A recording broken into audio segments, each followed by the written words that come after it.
Next tonight, the deadly earthquake rattling New Zealand, the 7.8 magnitude quake, which hit just after midnight, blowing out windows, knocking items from shelves, and triggering a tsunami warning. Here's ABC's Jennifer Eccleston on the moment this massive quake struck. Cell phone video capturing the terrifying 7.8 magnitude earthquake. The massive tremor striking just after midnight on New Zealand's South Island, killing at least 2 people.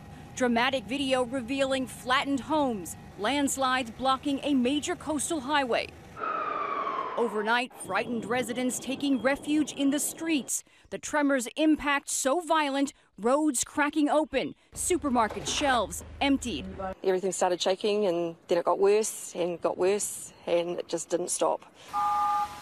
Nearly 2 hours after the first jolt, tsunami sirens urging coastal residents to get to higher ground. That tsunami threat now receding, but already more than 50 aftershocks shaking the region, and more are likely. Tom?